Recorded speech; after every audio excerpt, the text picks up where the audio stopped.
We'll go ahead and call it order. I'd like to call to order the City of Las Vegas Historic Preservation Commission for March the 23rd, 2016. Please call the roll. Chair Stovall? Here. Vice Chair White? Excused. Commissioner Hausch? Here. Commissioner Kling? Excused. Commissioner Bellis? Here. Excused. Oh, I'm sorry.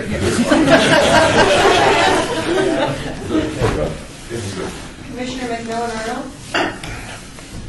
Excused. Commissioner Levine? Here. Commissioner Beck? Excused. Commissioner Hotchkiss? Here. Commissioner Surpas? Here. Commissioner Cosgrove? Here. Commissioner Mooney? Nicole, you say here. Oh, here for, on behalf of Courtney Mooney, Nicole Eddowes. Okay, and Commissioner Rubinson? Here. We do have a quorum. Thank you. Item number 2, has this meeting been properly posted in compliance with the open meeting law? Yes, it has.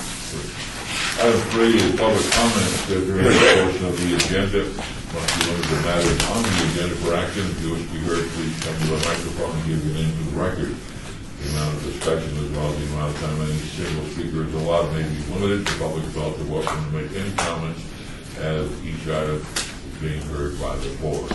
For the record, at this point here, we have no members of the general public.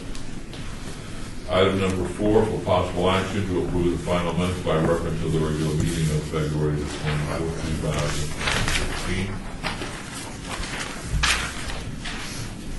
Look for a motion. I so move. Do we have a second? Second. Discussion? Hearing none, all those in favor say aye.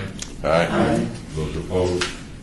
Motion carries. For the record, I will be sending a letter to the city attorney's office requesting a decision on whether or not the minutes should be posted before we vote on them, according to a recent seminar of the Attorney General. Cities must post their minutes before they're approved if it's an action item. So I'll need a formal whether or not that applies to this body. Mr. Chair, we'll let you know at the next meeting. Thank you. Item number 5 is an advance item, HPC 63286, possible action regarding public outreach regarding the City of Las Vegas date of incorporation. A couple of meetings ago, I happened to notice the seal over here, and it says one seal was adopted May 16th, 1911, which struck me as kind of funny, since the first meeting of the City of Las Vegas was not until June 22nd, 1911. So the seal could not have been adopted. So I did some additional research, and so the question arises, what is the official date of the incorporation of the City of Las Vegas? I went on the website and looked at, find different dates. So what you have in front of you is sort of what I found. And again, it's not a legal document by any stretch of the imagination, but I went to the Nevada Revised Statute back in 1911 when it was approved. And basically what was approved by the legislature on March the 16th and then signed the next day on the 17th by the governor was in fact enabling legislation, calling for the people of Las Vegas to make the decision on whether or not they wanted to become an incorporated city. And it said it should be held on the first day in June. And if they said no, then it wasn't an incorporated city. So the election was held on June 1st, 245 ballots were cast. About 70% of those cast were in favor of incorporation. And then the statute also says that the county commission should canvass the vote to make sure it was accurate and then issue a certification. That certification was given on June the 5th. On page 3, those are the actual votes. Then the first meeting where they organized the city and had their first police officer who was also the marshal and worked only at night. He was the fire marshal. Had two jobs. The paper at that point said Las Vegas is now a full-fledged incorporated city. That was just because of the first meeting. So the question is how do we determine legally what is the first day? I always thought it was the day that the citizens voted and said, yes, we want to become incorporated. But I guess there is some question about whether or not it's March the 16th when the legislature passed the legislation. And I think we need to determine whether, in fact, the governor signed it the next day. If he signed it on the 17th, that's actually when the law became active, not the 16th. So you've got enabling legislation that was approved by the legislature. Going online and looking to see when the governor signed it, there are several records that he signed it on March the 17th. That would be the day rather than the 16th, but then you still have June 1st is when people said, yes, we got that. So I guess it's really a legal question in whether or not we simply want to ask you administratively to determine what is our official day of incorporation. This is Assistant City Attorney Brian Scott, sitting in for Jim Lewis.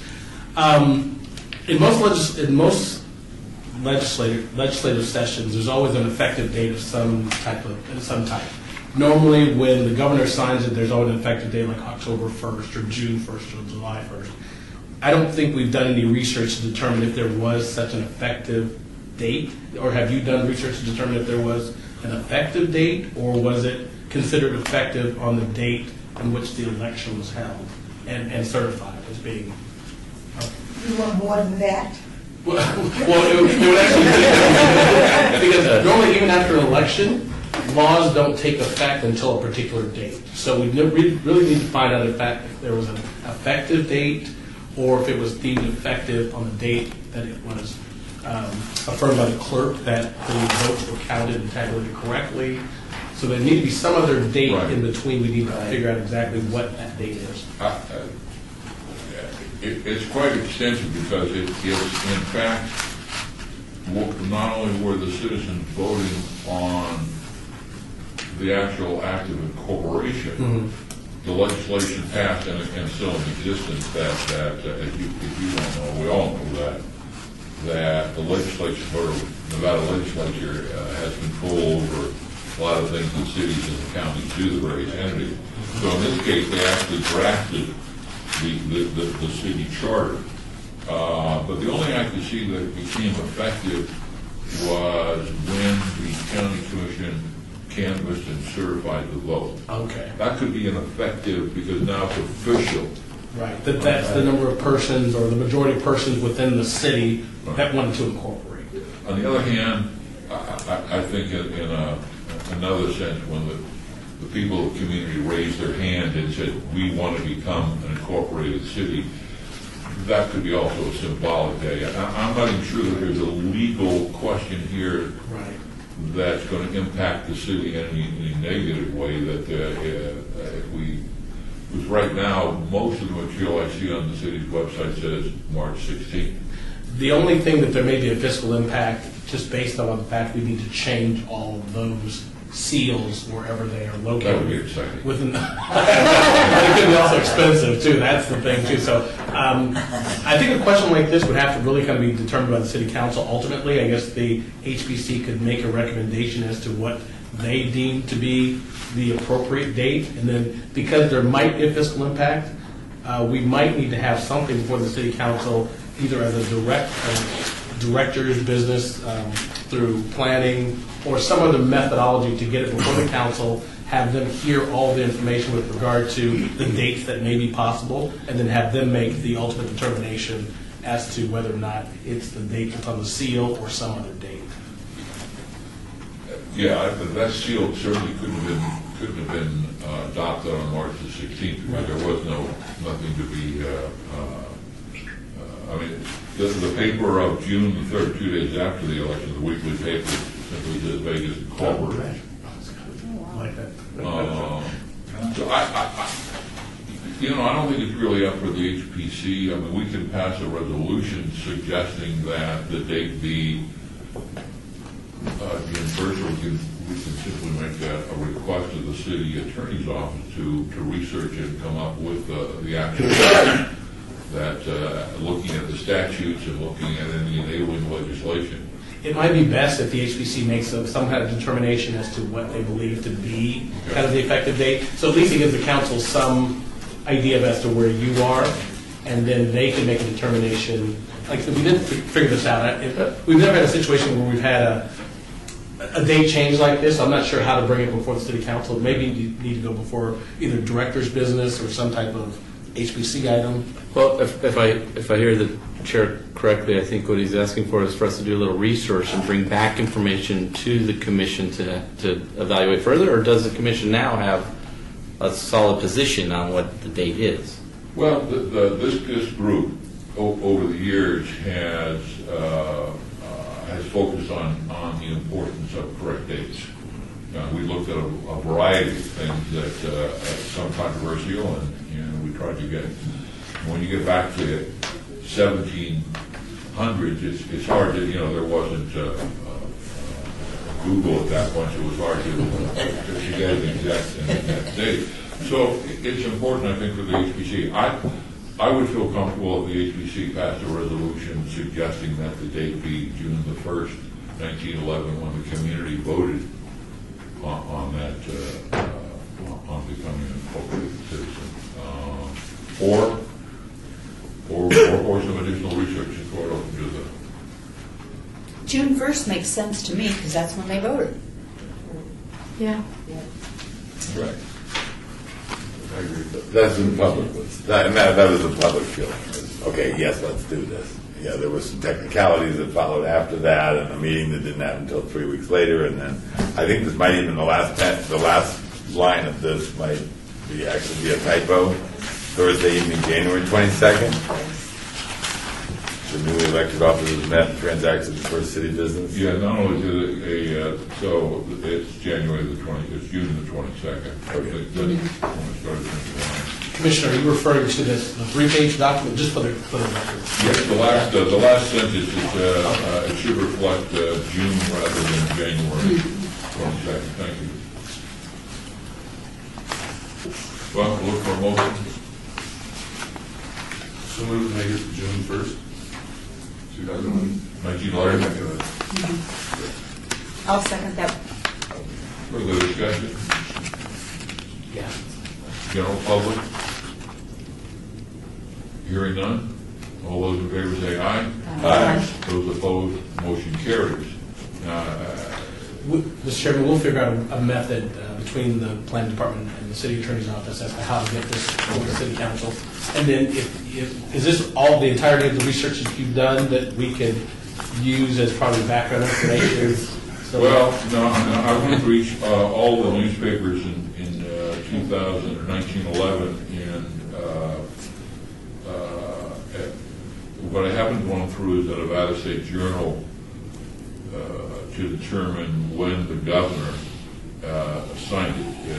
The legislation was approved March 16th by the legislature, but the references to when the governor signed it state that he did it in 1917 or on March 17th.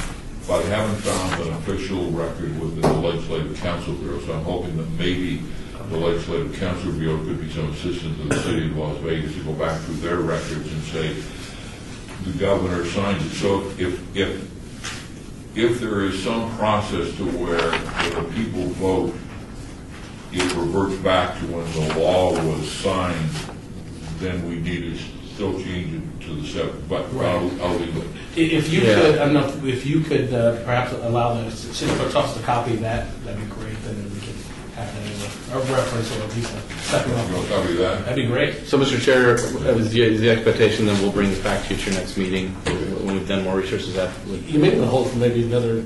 How often do you meet? Once a month. once a month? Want to do it maybe 60 days? Give you a little time to do it. Would 60 days be acceptable to bring this back? So we have enough time? If there's any additional questions or issues. Oh,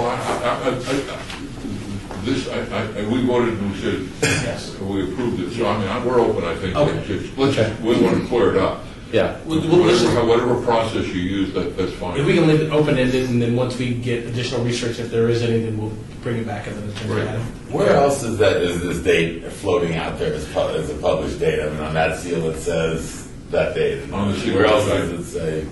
The city website, the city clerk's, several documents that the city council, I mean, it has become the de facto date. It just gets repeated over and over again like that's the date, and I don't think anybody has really looked into it.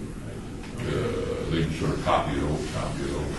But there aren't signs all over the valley that need to be changed. There could be. I mean, Yeah. depending on what, because the seals are even on some certain garbage cans in the city, and they're The everywhere. dates So- aren't on the sign, in the seals. Was that? The dates aren't on the seals. No, that just says it's adopted. Yeah. Oh, okay, if that's the case, yeah. So we'll, like I said, we'll make a determination to figure out exactly if there is a fiscal impact, and then we'll bring it back once we've done research. Great, thank you. Any other comments, questions? Lobster in the pot.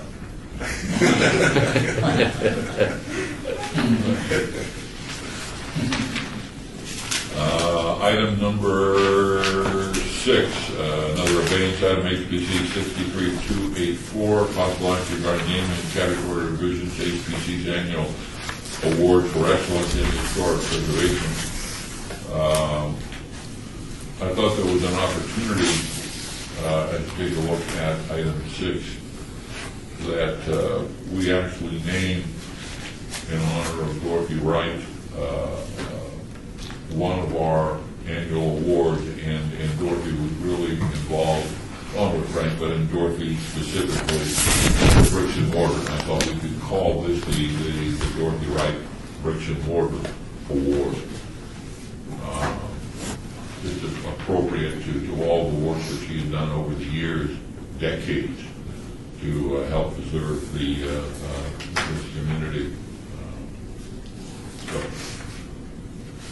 that would be the motion. Second. We have a second discussion. Hearing none, all those in favor say aye. Aye. Those opposed, motion carries. So that would become the Dorothy.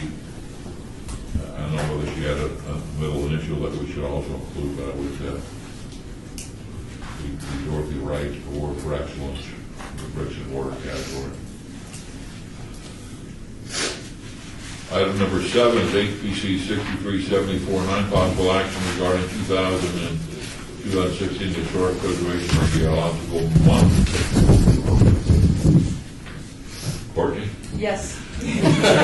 Nicole Eddowes on behalf of Courtney Mooney. We want to make sure you saw that we do have a city council date for May 18th, 2016 at 9 a.m. at City Hall Council Chambers to actually recognize the individuals and organizations. And then we also wanted to point out for Eldorado Days that cars have been reserved for that day for you guys, and the Boy Scout troops will carry the banners.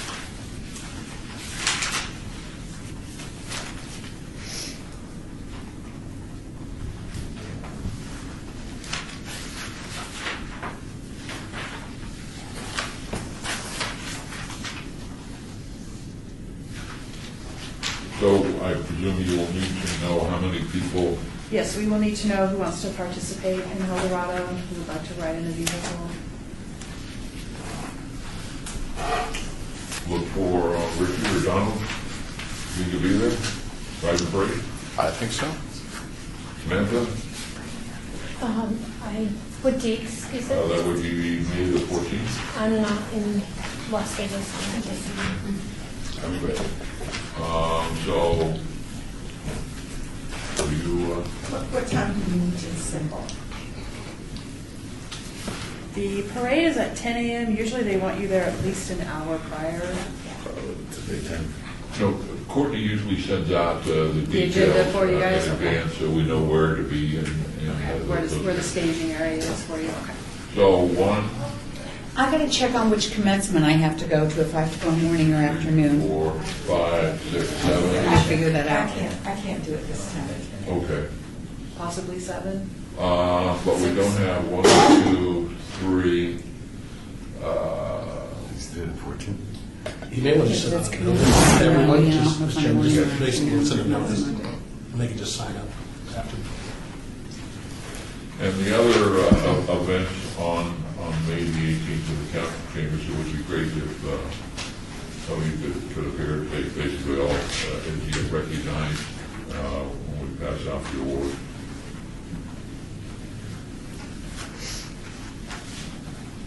Any further questions on that?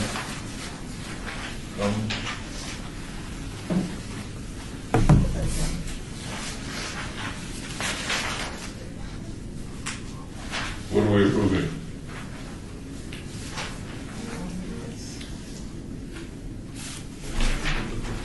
I don't think there's any approval necessary in this, just a report, isn't it? Yeah, no, it was, just, the main thing was to give the update that there is a city council date, and that the cars will be provided, that we would need, approximately how many commissioners would like to participate in the parade. I think there is only action we can take under, not to vote on necessarily, is the commission is encouraged to submit ideas for activities related to the proposed theme. I think some of the things, for example, the Fremont Street motel survey that Jack suggested we're going to take some action on in the next few months. That could certainly be a theme under the guide, under the category of preservation month. Our legacy, our future, the 50th anniversary of the National Historic Preservation Act. So I suggest any ideas that the commission has, we forward them to Courtney, and then Courtney can potentially send them to the mayor and city council. They're just ideas. Doesn't have to be a long, detailed report. Maybe one of the ideas is to fix our incorporation date. and we would still have time to celebrate it on June the 1st, which would be the, how many? That would be the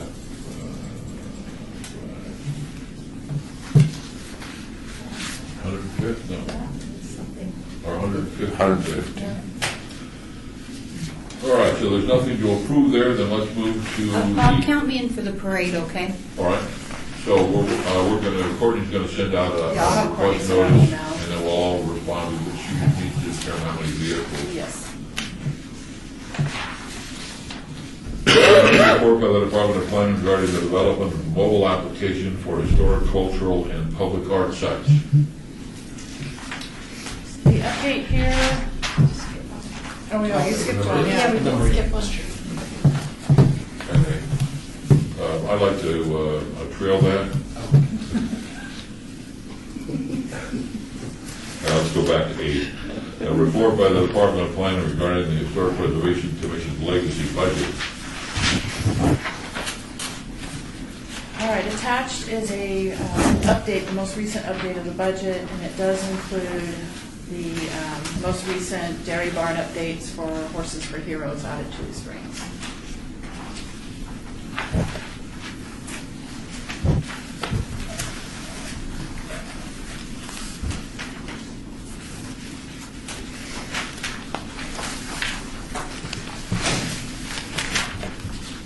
We would set aside the $30,000 for the mid-century auto court, and I think that will fall in line right after we finish the 100. That would even at that. Yes. And this week, the 100 survey was narrowed down. There were 4 applications, and the priorities were 4 that were listed in order. Now, I believe this the contractor will be Courtney and the contractor contracts as negotiated since with the Department of the Third Purchasing and contract. Purchasing, yeah. Purchasing, and then we'll work out that, but, so that will move ahead relatively quickly, and then the Mid-Century Auto Court, any questions on the budget?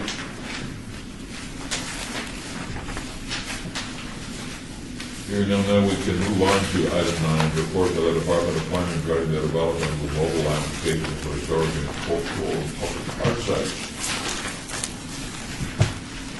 As you know, we have been working on it started off as a mobile app and then was determined the best way to go would be through the city's website for cost effectiveness. Commissioner Cosgrove has been helping us, Commissioner Levine. It's gone really well. We have a deadline coming up on May 9th, at which point Courtney will be bringing forward to you the overall how the site has been set up for you guys to review in May. And then after that, if there's any changes or any alterations you would like to make, we'll have a little bit of time to do that before it gets published. How is the city's website coming along? Is that all, bugs are all out, or?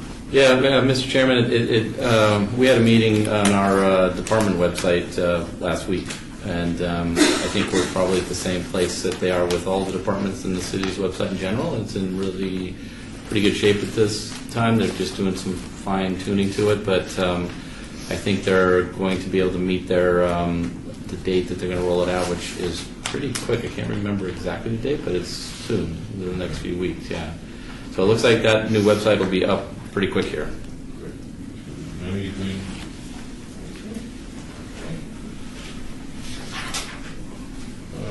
Item 10, report by the Department of Planning regarding the project, the planning of project map. Attached, we have the 11 by 17 maps for you guys to view. Because the city's website is under construction, sometimes the links are not working properly. So there may be times when you go into the actual website, you won't be able to access the maps.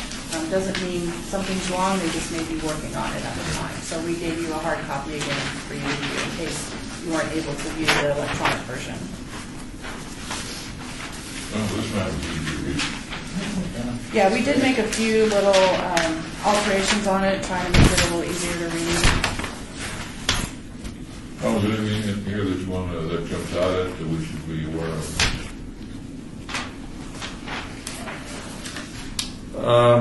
Nothing really comes to mind. It's a lot of the similar types of applications and projects that we've been seeing coming through. Be happy to answer any questions you might have on any of these projects. The only thing I noticed when I was reading that was the color of the numbers, the map numbers, potentially change, because when you lay that over the arrow or the mark, it tends to get lost. Okay. At least on the maps. I don't know if anybody else I agree. May I ask a question? Please. Who is this intended for? This is what will be, that is accessible on the website currently right now. Then you need to define all of your acronyms, Okay, like SUP. you know, we had that. It might have been lost in translation here, so let me make another note. That's excellent comment, and I know we worked through that a couple of times. So Yeah, it's Nicole, right? I'm not quite sure why this isn't more all clear. on there. Okay, I will double check on that. And we need to work on our project names as well. Yeah. To clarify, just so that somebody, a general public reading it, will understand what you guys are referring to.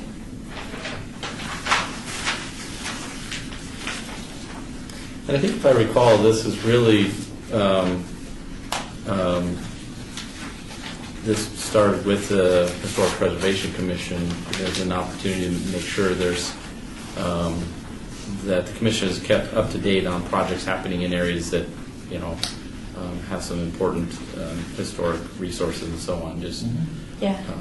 so that's the primary audience, but yeah, it's for the public. And for us, And because for- I don't know what these.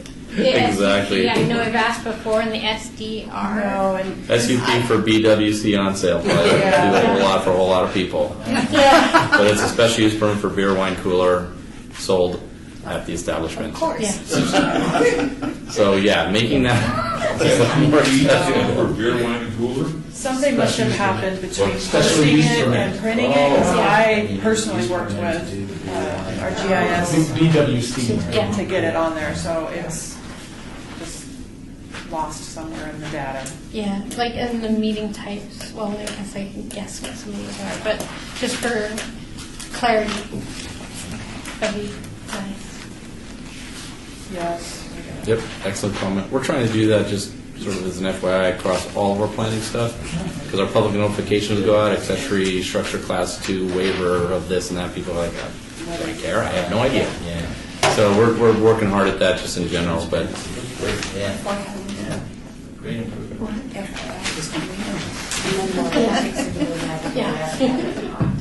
Hot? Otherwise. There's what is it, the funny, the fish with the Well, I turtle? thought exactly it was an acronym. Hot. People organizing these. And there's a little funny symbol Yes. of like a little fish with a periscope. Yeah, The- Fish with a periscope. that we don't know what that is. Which well, like on the SDR map, which I don't know what SDR means. Public plan review. Oh, okay. Like right above the word East Washington, Yeah, it's on both maps. like right there. It shows up in other places too. That's a 5 over a fish. Oh, it's a direction, not arrow. Oh. And a yeah, if you look at it online, it's I have no idea what that is.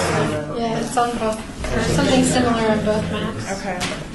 Tom, it's improvement over the 1941 map that the Las Vegas Chamber of Commerce put out, which included a lady against a flagpole or against a light stand with a red light on North First Street.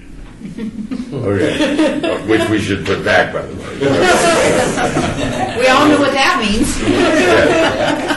Yeah. The red light district is a project that didn't go anywhere but should have. Yes.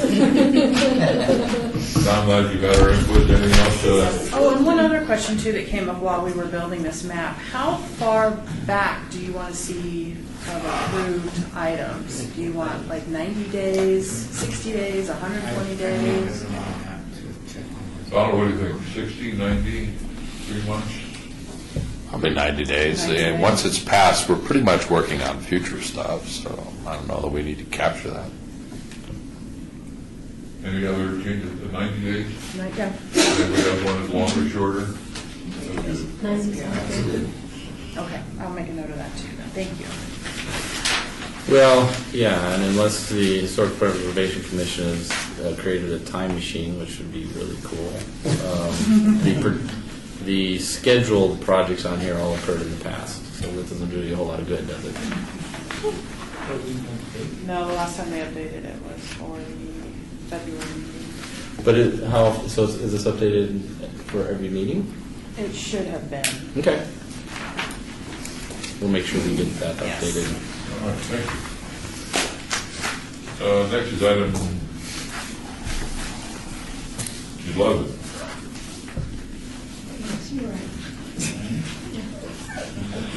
Report by the Department of Planning regarding the historic and archaeological resources stories in the open meeting. Attached, we were able to find quite a few articles this past month, so we've attached those for you to read. Excellent, that's always.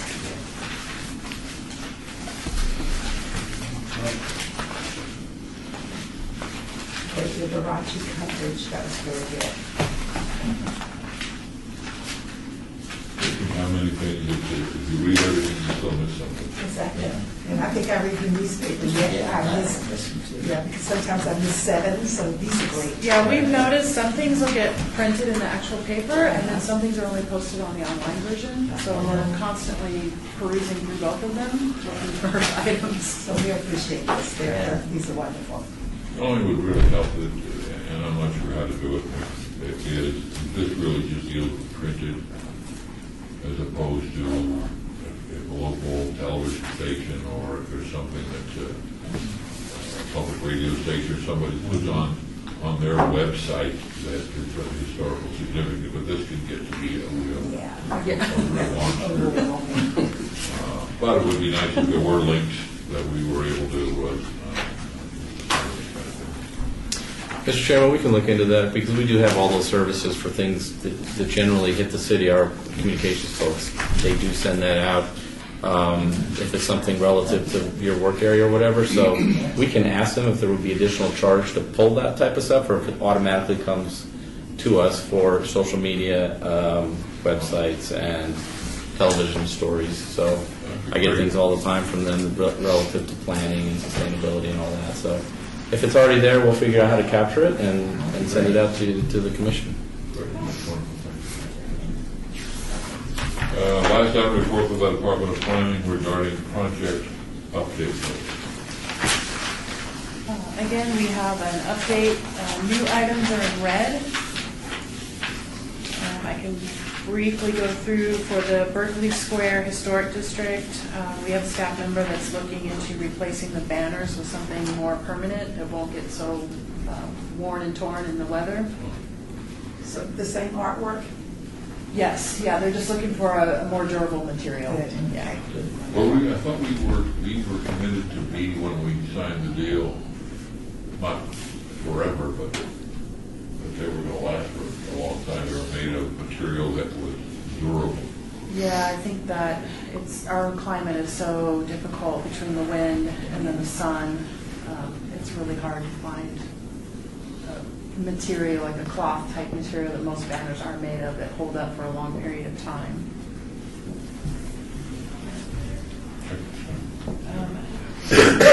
Floyd Lamb Park? Floyd Lamb Park, the light fixtures for the dairy barn were purchased and installed, so that one was completed.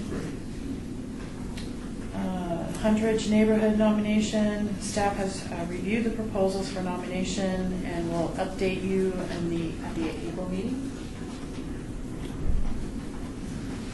Moulin Rouge, I don't know if anybody's driven by and noticed a company had moved in and set up a rock quarry without the proper business license. So they're under notice right now that they do have to remove the materials off the historical site and get the proper licensing for that. And I think that was in the newspaper on Sunday. Can I give just an update? Sure. I've just been working the last couple of days with regard to the Moulin Rouge site. The gentleman who has what's called the Moulin Rouge Holding Corporation is the one who deposited the material, what they call imported material, onto the site. He entered into an agreement, lease agreement with the receiver for the property, and they've agreed to demolish all of the buildings except for the historically designated sections, but the rest of the buildings around them will be demolished. And that material that they imported on the property will be crushed, and the wood material from all the tree-lined condos and all that stuff will be discarded, but all of the other foundation materials will be crushed up into like a type 2 gravel, and that'll be dispersed throughout the site. What's historically left? I currently have a request into the Historic Preservation Officer, Courtney, and to Nicole to tell exactly if there are any materials left that are designated historical. I was concerned that if he wiped the site clean, they may lose its historic designation. So we want to make sure, the lease agreement says he can't wipe out anything that's designated historic within that 5.5 acre site. Suggest contact the Centennial Commission. They funded a project to determine if there was anything of historic nature / that could be restored, and I think that the answer came back, no. So that was a report that came out about 60 days ago, so, what's your name at the, at the Centennial? Esther. Oh, Esther, right. okay. Mhm. She would be able to give you a copy. It was an $11,000 report. Okay. But currently, the buildings that are within that historically designated site, those won't be touched for now. He will be demolishing the rest of the buildings around that site.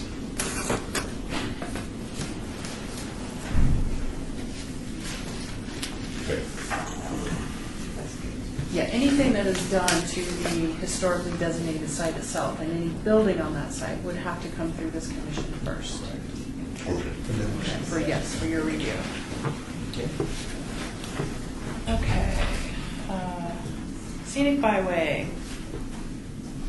Courtney has updated me that the funding plan to repair the signs is in place. And she will be giving another update in April.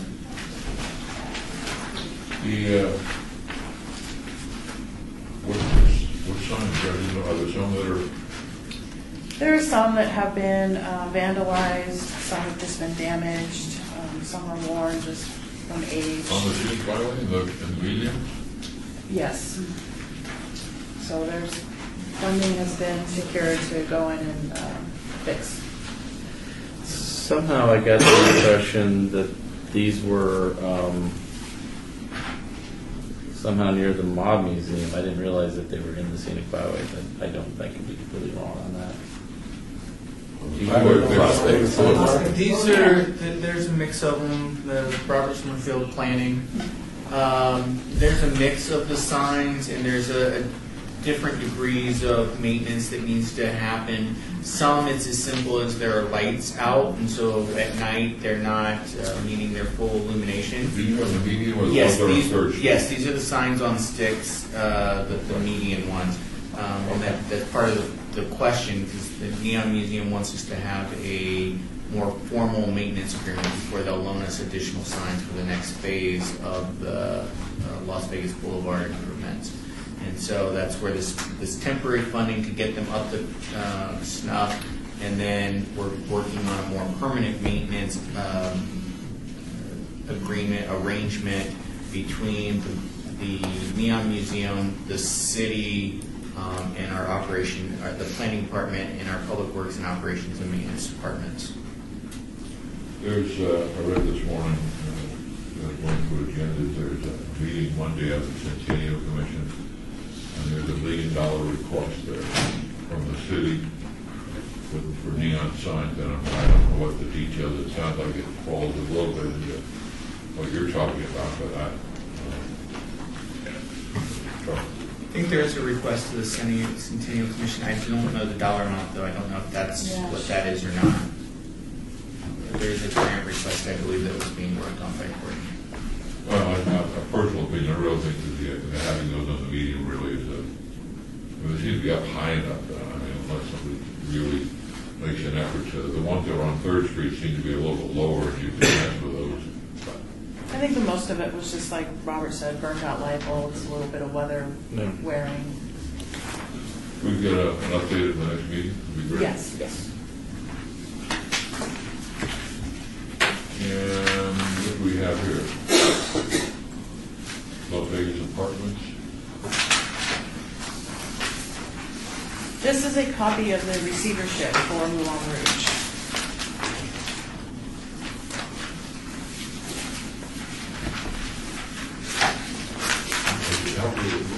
This is from Moulin Rouge, no? No, this is. Just indicating that the Moulin Rouge is now in receivership, or I'm sorry, the entire site is in receivership. So, and that's the receiver that entered into the agreement with the Moulin Rouge Holding Corporation, which is the construction person who's working on some project neons. So help me understand what the status is right now of that property. It's in receivership, but is receivership a process? Yes, it's part of a bankruptcy. I think that money was loaned on the property at some point in time. the persons who borrowed the money defaulted on that. It then went into receivership. There's a gentleman who's been appointed by the court by the name of Kevin Hanchett. I believe he's in D.C., I believe. But he's been appointed as the receiver. He's the one who's been dealing with the gentleman who plans to demolish the remainder of the Moulin Rouge The site. owner? Yeah. The receiver is dealing with the owner of a corporation. The guy who's doing the construction stuff named his corporation Moulin Rouge Holding LLC. That's what the confusion comes in. He's just a contractor who's doing work on Project Neon. He'd like to purchase the site, and he is working with the receiver, Kevin Hanchett, to lease the site, tear down the buildings, and possibly purchase the property. Okay. So the bankruptcy was the folks that bought the land? Yeah, there have been Bought several the people land. who had bought it, and then it went into default, and someone else purchased it, and someone else loaned against it, and then it's had a pretty storied financial history. Do you have a sense that there's an end in sight? Yeah, this gentleman, his name is Scott Johnson, who owns the Moulin Rouge Holding LLC, would like to purchase the property. And he's currently, the lease agreement, which we can get a copy to you if you'd like to see that. Please. The lease agreement calls for him to lease the property for a certain dollar value or buy the property for a certain dollar value. So his intention is to purchase the property eventually. And Do what? Yeah. Is that a question? To do what? What is he And doing? he hasn't indicated what he's going to do with it. I know he does have a contract to demolish the buildings, but he hasn't said what he plans to do with the building, or I'm sorry, do with the property. And the fill that's created from the crushing of is going to be part of the. Yeah, it's created from the crushing of the Concrete. of the foundations from the tree lawn condos, and then the imported material he already brought on there illegally. He's going to crush that up into type 2 gravel. He said it's no longer larger than a golf ball, and that's going to be spread throughout the site to level it out. So do we have a right to talk to Mr. Johnson? Sure, I can give you his information if you like. Right? His name is Scott Johnson. Great. Thank you.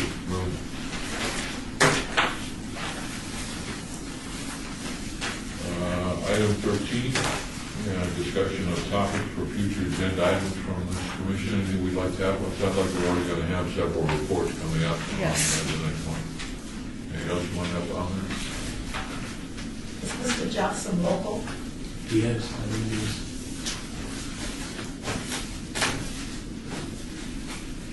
Would you like for us to invite him to the Yes. next meeting? Okay. I won't put it on the record, but I'll give you his phone number just so it's not. Fantastic. Item 14 is public comment, and we have no members of the public here, for the record. So with that, we're adjourned. Thank you all. Short, but introduction meeting, we're real